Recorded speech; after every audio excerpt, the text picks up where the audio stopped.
Rachapalli police station పరిధిలో SR junior కళాశాలలో అనుమానాస్పద స్థితిలో మృతి చెందిన పూజిత బంధువులు ఆందోళన కొనసాగిస్తున్నారు. ప్రస్తుతం కాలేజీ ముందు దాదాపు ఉదయం నుంచి తమ కూతురు మృతికి కారణం చెప్పాలంటూ వాళ్ళు ఆందోళన చేస్తున్నారు. ఖచ్చితంగా యాజమాన్యం దీనిపైన క్లారిటీ ఇవ్వాలి. యాజమాన్యమే తమ కూతురు మృతికి కారణమంటూ శోక సంద్రంతో విలపిస్తున్న పరిస్థితి మనకు కనిపిస్తుంది. హృదయ విదారక దృశ్యాలు. ఇద్దరు కూతుళ్ళని కలిసి చదివించాం మేము, ఇన్నేళ్లుగా వాళ్ళిద్దరు కలిసి చదువుకున్నారు. కానీ ఈరోజు యాజమాన్యం మొదట మాకు కాలు జారి కింద పడిపోయింది, బాత్రూంలో పడింది, రూమ్లో పడింది అని చెప్పి ఇతర కారణాలు చెప్పినటువంటి కాలేజీ ప్రిన్సిపాల్ ఒక్కసారిగా తమ కూతురు చనిపోయిందని చెప్పి పోలీసులతో ఇటు కాలేజీ యాజమాన్యం సమాచారం ఇవ్వడంతో వాళ్ళంతా శోకసంద్రంతో కాలేజీ ముందు ఆందోళన చేస్తున్న పరిస్థితి. పూజిత తల్లి మనతో ఉన్నారు, ఒక్కసారి మనం మాట్లాడే ప్రయత్నం చేద్దాం. అమ్మ, బాధాకరం ఇది, మేము కూడా బాధ వ్యక్తం చేస్తున్నాం. కానీ అసలు ఏం జరిగిందన్న విషయం తెలుసుకోవడం. ఏం జరిగిందో కాలేజీ వాళ్ళు ఏం చెప్పట్లేదు సార్, ఒక్కొక్కరు ఒక్కొక్కలాగా చెప్తున్నారు. మేము ఇందాక రాగానే పోయి వాళ్ళ ఫ్రెండ్స్ని ఎంక్వైరీ చేసినాం. వాళ్ళ ఫ్రెండ్స్ని ఎంక్వైరీ చేసి అమ్మాయి ఉండే రూమ్ చూసినాం. అమ్మాయి ఉండే రూమ్ ఇదివరకు ఉండే రూమ్ కాదు. ఇదివరకు మా పెద్ద పాప కూడా ఇక్కడే చదువుకుంది 2 సంవత్సరాలు. ఆమెది అయిపోయింది, ఆమెది బీటెక్ చేస్తుంది. ఏమి ఇప్పుడు ఇంజనీరింగ్ సెకండ్ ఇయర్. ఈమె కొంచెం చిన్నప్పుడు టాయిలెట్ పోసే అలవాటు ఉంది.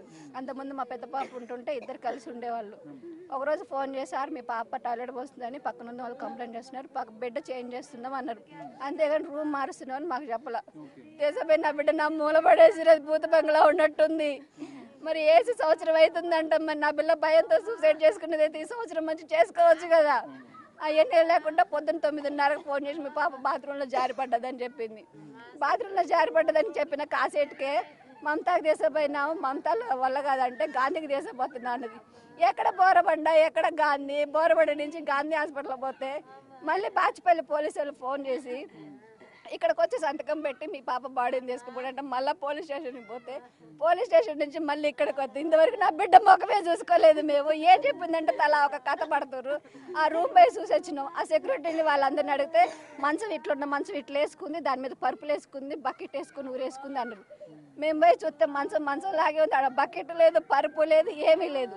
ఆ గుడ్డ ఎందుకు ఎప్పదీసిర్రంటే మా మేడం ఎప్పదీయమన్నదని ఇప్పుడు అడగంగా ఈడంటుండు, నువ్వు పిల్లని హాస్పిటల్ తీసుకుపోయినాక ఎట్నే ఉంచాలా? ఎందుకు తీసినావు నువ్వు? నీకు అంత అవసరమే ఉంది? నువ్వు ఎన్ని సదిరి నువ్వు మాకన్నా ముందు పోలీస్ స్టేషన్లో కూర్చోవలసిన అవసరమే ఉంది? మేము వచ్చేటప్పటికే గుంపులు పోలీసులు ఉన్నారు. ఇంతవరకు మాకు ఏ న్యాయం తేలేదు. నా బిడ్డనే చూడలేదు నేను. నా బిడ్డని ఎట్లా ఇచ్చిన వాళ్ళు ముక్కలు కోసిస్తారంటే నాకు నా బిడ్డని ఇప్పుడు నేను ఎట్లా తీసుకోవాలని నా బిడ్డనే?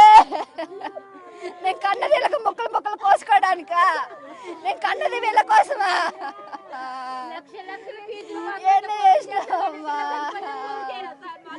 అమ్మా అన్నది ఇదే చెప్పారు, బాత్రూంలో జారి కింద పడ్డదని చెప్పారు. అంతే.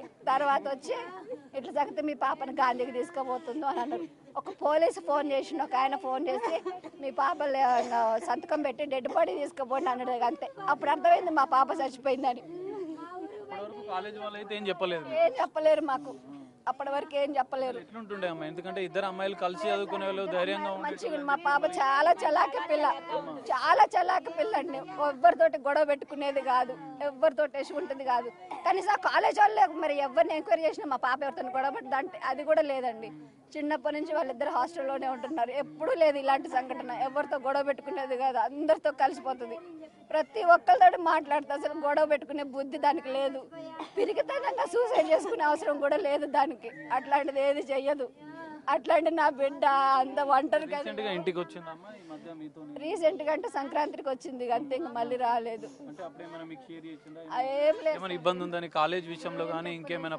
పాప ఏం చెప్పలేదు. ఆమె అట్లాంటి ఏం చెప్పదు, ఇంతవరకు కూడా ఏది చెప్పదు. మొన్న మధ్య సోమవారం మంగళవారం ఫోన్ చేసి అమ్మ ఫీజు కట్టండి, హాల్ టికెట్ ఇవ్వలేదు అంటే మా అమ్మ శాలరీ 1st తారీఖు పడుతుందమ్మా, 1st తారీఖు పడగానే కడతామన్నాం.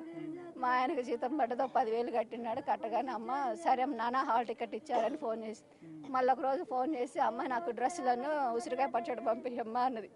సరే అమ్మ నేను డబ్బులు కట్టలేదుగా, డబ్బులు ఇంకా అసలు మొత్తం తీసుకొని వస్తాను.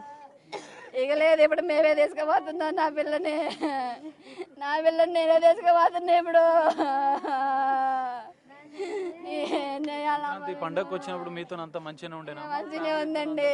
మా బావగారు అంటే ప్రాణం ఆమెకి. మా బావగారి కాడికే పోయొచ్చింది, ఆడికి పోయొచ్చింది. 2 రోజులు ఉన్నది, వచ్చింది. మళ్ళీ తెల్లారి నేనే వచ్చి మా బావగారే వచ్చి హాస్టల్లో తోలిపోయిండు. మళ్ళీ మా బావగారే వచ్చి హాస్పిటల్ ఇక్కడ తోలిపోయిండు.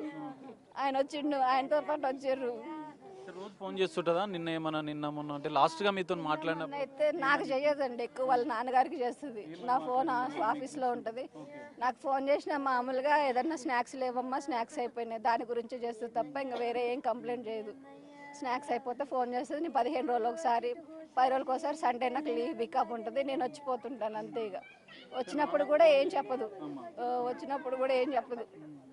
కాలేజీలో ఏమైనా ఇబ్బందులు ఉన్నాయని కానీ, లేకపోతే లెక్చర్స్ విషయంలో ఇంకేమైనా మీతోనేమైనా షేర్ చేసిందా? లేకపోతే వాళ్ళ నాన్నకు ఫోన్ చేసినప్పుడు లాస్ట్ గా ఏం మాట్లాడారు? వాళ్ళ నాన్నకు కూడా ఏం చెప్పలేదు. స్కాలర్షిప్ గురించి ఏం మాట్లాడింది, డబ్బుల గురించి ఏం మాట్లాడింది తప్ప మా మేడం ఇట్లా అన్నది అట్లా అన్నదని ఏం చెప్పలేదు. కానీ పిల్లనైతే నిన్న సాయంత్రం తిట్టిందంట, ఏదో గొడవ పెట్టుకున్నారు. మరి ఏం జరిగిందో ఏమో మనకు తెలియదు. ప్రిన్సిపల్ మేడమే తిట్టిందంట. ప్రిన్సిపల్ ఏం తిట్టింది ఏమో బయటికి రాలేదు. ఆ దొంగ మొండ కాంటాడలేదు.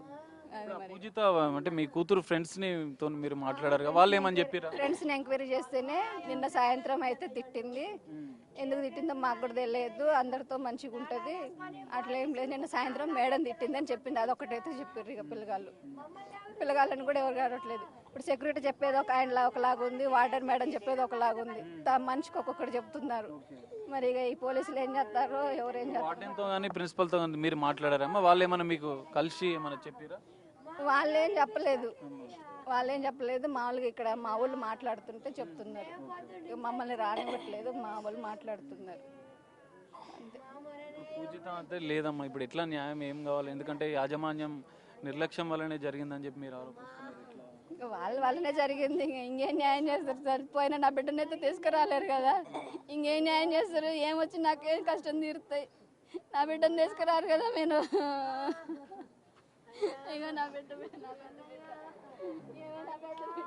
ఇది పరిస్థితి, వాళ్ళు రోధిస్తున్న పరిస్థితి. తమ ఇద్దరు కూతులను ఎంతో ఉన్నత విద్యావంతులను చేయాలని అనుకున్నాం, కానీ ఇట యాజమాన్యం నిర్లక్ష్యంతో ఇటు ఆత్మహత్య చేసుకుందని చెప్పి వాళ్ళు చెప్తున్నారు. కానీ తన కూతురు ఆత్మహత్య చేసుకునేంత పిరికిది కాదు అని చెప్పి ఆ కుటుంబ సభ్యులు చెప్తున్న పరిస్థితి కనిపిస్తుంది.